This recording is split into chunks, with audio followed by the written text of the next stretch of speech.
Salut, c'est Kublai. Alors je suis toujours au sud de Taïwan, à Kaohsiung, et aujourd'hui dans cette vidéo un petit peu différente, je vais te parler des problèmes à Taïwan. Pourquoi tu ne devrais pas venir à Taïwan? La première chose qu'on remarque tout de suite quand on arrive à Taïwan, le plus gros problème, je dirais, c'est la gentillesse des gens. C'est que tu te promènes dans la rue, tu passes du temps dans les restaurants, le soir sur les marchés, etc. Et les gens sont vraiment très gentils, très accueillants, ils sont là pour t'aider. C'est vraiment les Taïwanais sont vraiment des gens très agréables. Et tu vois, cet endroit il est très agréable aussi, tu vois derrière moi. Alors il y a beaucoup de Chinois, de touristes chinois venant de Chine continentale qui font du bruit. Donc j'espère que je vais arriver à faire cette vidéo comme il faut, parce qu'autour il peut y avoir pas mal de cris et de gens qui parlent fort, très fort. Donc ça c'est le premier truc, c'est que les gens sont très gentils. Et surtout quand tu parles un petit peu mandarin, je t'invite vraiment, si tu veux venir à Taïwan, d'apprendre un petit peu de mandarin, au moins les bases.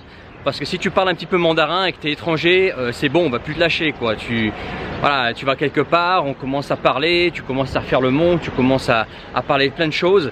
Et au final, tu passes un petit peu du temps, un petit peu trop de temps avec les locaux. Ce qui n'est pas forcément bon si tu travailles si tu es géographiquement indépendant, si tu peux travailler en voyageant et que tu as besoin d'être productif et pas trop passer de temps justement à te divertir, mais aussi penser à travailler, à faire les tâches que tu as à faire. J'étais déjà venu à Taïwan quelques fois. J'avais passé 15 jours à Taipei, c'était en 2011. Et là, en fait, je suis revenu à Kaohsiung parce que j'avais vraiment accroché à Kaohsiung la dernière fois que j'étais venu. C'est une ville qui est un peu plus relaxe que Taipei, je trouve. L'autre problème de Taïwan, c'est que les gens sont civilisés.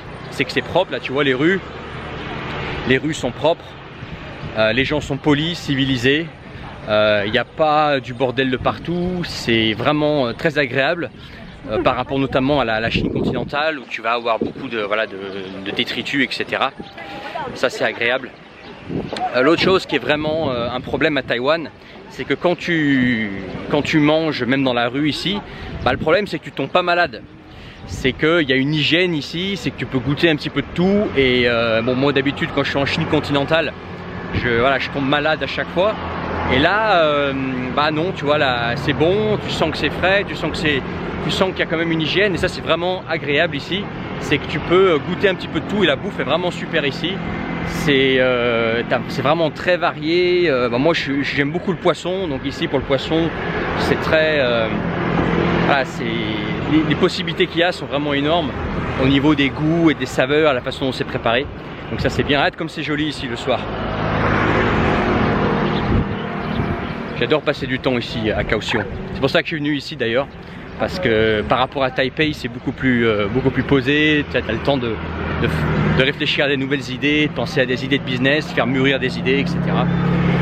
Voilà ce que je peux te dire sur Taïwan. Qu'est-ce qu'il peut y avoir d'autre comme problème à Taïwan? Ah oui, le gros problème de Taïwan aussi, c'est qu'il fait chaud. Toi, il fait bon. Là, je suis en chemise légère, je suis en short. Il doit, je sais pas, faire dans les 25 degrés. Alors, il fait super bon. Il faut un temps d'été en France, mais il fait pas cette chaleur écrasante que tu vas retrouver, par exemple, aux Philippines, à Manille, que tu vas retrouver à Bangkok.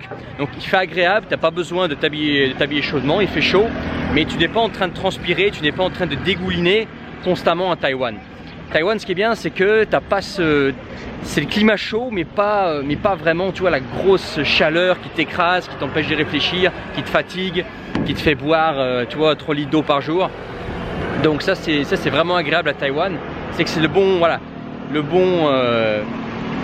la bonne dose de chaleur, tout simplement.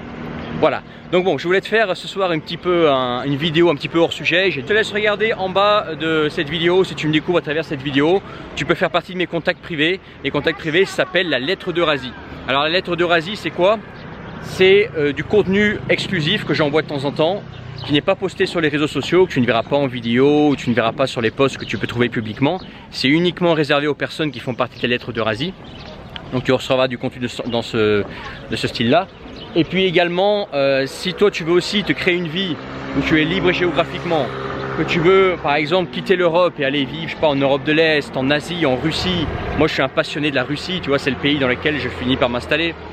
Et voilà, que tu veux vivre une vie plus libre, que tu as envie de changer de quelque chose, Et ben moi, régulièrement, je te parle de solutions, comment tu peux faire comme moi, comment toi tu peux changer ta vie et devenir plus libre, partir, t'expatrier, voire immigrer à terme dans un pays si tu as envie. Ça peut être l'Asie, la Russie, ça peut être un pays qui te plaît. Le but c'est de, voilà, de gagner en qualité de vie et voilà, voir loin. Je te laisse là-dessus, je te laisse voir loin et je te laisse t'inscrire en bas à la lettre d'Eurasie. À très bientôt pour une autre vidéo. Ciao.